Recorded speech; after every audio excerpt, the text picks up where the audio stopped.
everybody, I'm Kimberly Turner from cookingwithkimberly.com, and today I'm going to show you a really delicious appetizer. You could use this as a condiment or a topping. This is how to make sun-dried tomato tequila guacamole. Doesn't that sound good?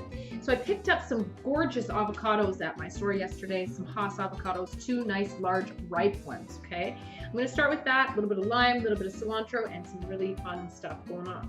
All right, so I'm going to go ahead and slice around this pit lengthwise, okay? So all around that whole avocado. You're going to twist it apart, and you're going to see that you've got two gorgeous pieces here. Just hit your knife into the center of that pit, and it comes out really, really simply. Now I'm just going to scoop out the flesh from the skin with a large spoon. That's the easiest way to do it, in my opinion. Creamy and buttery almost, this avocado is. I always like to add some fresh cilantro to my guac or any kind of dish like this. I'm going to finely mince that up. Just love the smell and the flavor of cilantro. In lieu of cilantro, you could use parsley and just mince it up finely. But cilantro gives such a nice, authentic flavor. Add that. I'm going to add the juice of at least a half of a lime. And we'll do a taste test to make sure that everything's the way I want it at the end. So just squeeze that right in there. Also, the citric acid in your lime that you're using will also keep your avocados from turning brown so quickly, from oxidizing. Now, last night I soaked some sun-dried tomatoes in tequila, and I like to add a little splash of tequila in my salsa and my guacamole too. So what I did is I just soaked them because they're going to go in here, sun-dried tomatoes. I'm going to grab a nice little bunch of them. They're all tequila soaked. It's going to be so beautiful. I'm going to finally dice this up here. I don't want big chunks, I just want nice little pieces that you're going to get with each bite. Now that's a good, probably a tablespoon's worth.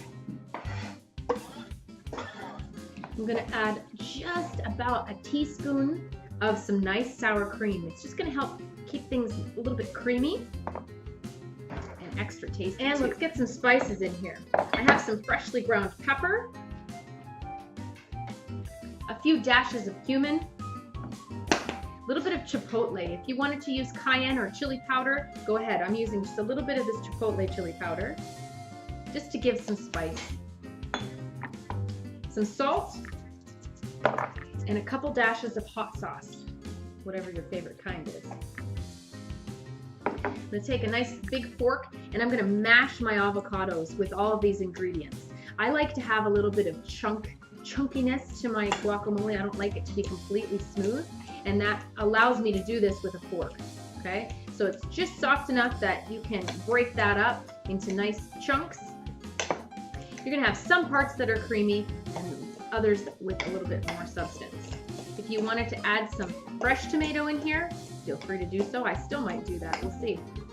I mixed everything through, did a quick taste test, and I want a little bit more lime and a little bit more hot sauce. So just adjust the seasonings to your own flavor. If you wanted to add another little splash of tequila, go ahead and do that. It has such a beautiful flavor from that chipotle and the tequila. The sun-dried tomatoes are just a little bit sweet. Stir it all through.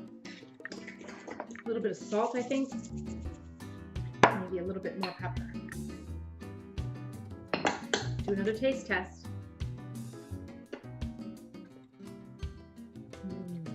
So good. All right, get it into a serving bowl and refrigerate it until serving, or serve right away. Garnish with a sprig of cilantro if you want, and you're off to the races. Look at that. So you can use this as a dip. You can use this with your appetizer as a dip, or you can put it on your any kind of meal that's, you know, Tex-Mex inspired, Latin inspired. It's going to be delicious. So there you go. That's how you make sun-dried tomato tequila guacamole. You're going to love this recipe. Super duper tasty. Great for tailgating, great for the summer, great for Cinco de Mayo, whatever it is you like, all right? So I hope that you try out this recipe. You're going to love it. It's really, really delicious, really easy to do, really quick to whip up in a second, especially if someone pops in on you and you don't know what to do. All right, so Follow me on Twitter at Cooking with Kim E with a capital E. Like the fan page at facebook.com/cookingwithkimberly. My shows are on ifood.tv/cookingwithkimberly, youtube.com/cookingwithkimberly, and you can find me syndicated on Roku. Come to my website at cookingwithkimberly.com and subscribe. Interact with us and let us know what's going down in your culinary world, all right? Be a champion in your kitchen and eat deliciously. Bye.